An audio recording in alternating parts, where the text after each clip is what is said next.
Alors HEVC pour High Efficiency Video Coding, bah, c'est le codec qui vient juste d'être publié en tout début d'année, hein, et approuvé par l'UIT. Donc c'est quelque chose qui existe, donc c'est plus un projet. Hein, l'UIT vient de l'adopter. Alors on le connaît sous le nom d'HEVC, on va dire c'est le nom commercial grand public quelque part. Le nom officiel est en fait H265 qui donc viendra, qui vient en plus, en tout cas à date, du codec MP4, aujourd'hui largement utilisé. Mais il est bon de comprendre que c'est comme un travail international de longue haleine, qui a demandé beaucoup de travail et qui est abouti. Alors c'est tellement abouti, la norme en gros publiée en janvier dernier, ce qu'on ne sait peut-être pas, ce que vous ne savez pas, mais c'est que déjà en fait certains équipements hardware, certains téléviseurs de dernière génération vendus en France, certaines box de dernière génération ont en fait la capacité HEVC implémentée, même s'ils ne le claironnent pas. Alors, pas forcément avec tous les usages possibles derrière, mais au moins avec un premier niveau d'usage, on va le dire comme ça. Donc je pense qu'il y aura des bonnes surprises pour certains, on va dire même dans le courant de cette année. Alors, il faut bien comprendre que HEVC, comme c'est marqué là, exploite une méthode de découpage, qu'ils appellent codage en arbre, une arborescence, qui est extrêmement fine, extrêmement complexe, extrêmement diverse, qui est bien plus fine que ce qu'on avait en MP4 a fortiori par rapport à ceux qui se rappellent les gros macro-blocs qu'on avait en MP2. D'accord ? Donc là, désormais, le découpage de l'image, en fonction de son contenu, si je puis dire, est-ce que c'est un aplat brut de fonderie, ou est-ce que c'est un petit élément avec plusieurs pixels qu'on arrive à différencier, HEVC arrive à identifier ça et donc ensuite à le traiter de manière différenciée. Alors au final, si on change le codec, bah c'est pour faire quoi? L'un des objectifs, si ce n'est le principal, c'était de faire mieux que le MP4, l'H264. Vraiment, il n'y avait aucune raison de changer. Alors, le gain, on a gagné quoi au final? Là, ce sont les tout derniers tests, mais qui rejoignent la théorie et l'objectif initial. Vous voyez que là, le gain moyen, si on prend, il est de 46%. Alors, je ne sais pas si on peut faire un petit calcul. Si on prend l'AVC qui est ici, on va prendre quoi? Allez. Hop, hop, hop, hop. On va essayer de prendre un truc assez gros. Hop, hop, hop. Le parc.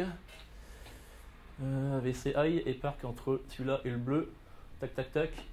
Donc en gros, ici, si on projette, hein, on est à 20 mégas. Hein, d'accord. Si on garde le même niveau de qualité, donc le même niveau de PSNR, HEVC, on arrive quelque part par là, sauf erreur de ma part. Hein, moins de 15, 14, 13, à peu près.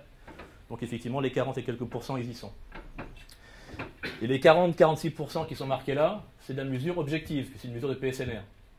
D'accord, sachant que d'autres tests ont été faits de manière subjective avec des panels tests. Et là, effectivement, en fonction des séquences, parce qu'effectivement, on va trouver des variations, mais il y a des cas très très nombreux en 1080p où on dépasse les 60% de gains subjectifs.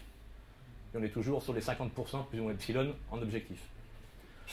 Donc c'est quand même extraordinaire parce que si on nous avait dit ça, ne serait-ce qu'il y a 10 ans, c'est-à-dire qu'on ferait encore 2 fois mieux que le MP4, je pense qu'on s'en aurait été beaucoup à ne pas le croire, quoi, hein, ce qui est assez impressionnant.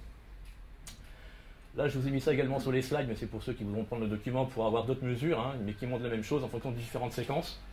Alors, bien évidemment, le gain, relativement à MP4, toujours le gain, hein, voilà, il dépend des séquences, il dépend également de la résolution, est-ce qu'on est en entrelacé, est-ce qu'on est en progressif, est-ce qu'on est effectivement en HD, en SD. Mais on est toujours au moins à 40%, je dirais, dans le pire des cas. Alors des petits tests qu'on fait de nos collègues d'Athènes, je ne sais pas si on le voit une fois que c'est projeté avec l'écran, on doit quand même s'en rendre compte. Hein. Ici on a beaucoup moins de blurring ici que là par exemple, hein, ainsi de suite. Les caractères sont bien mieux définis et détourés. Alors, le Projo lisse un peu les différences, mais elles sont bel et bien réelles malgré le bas débit de la comparaison.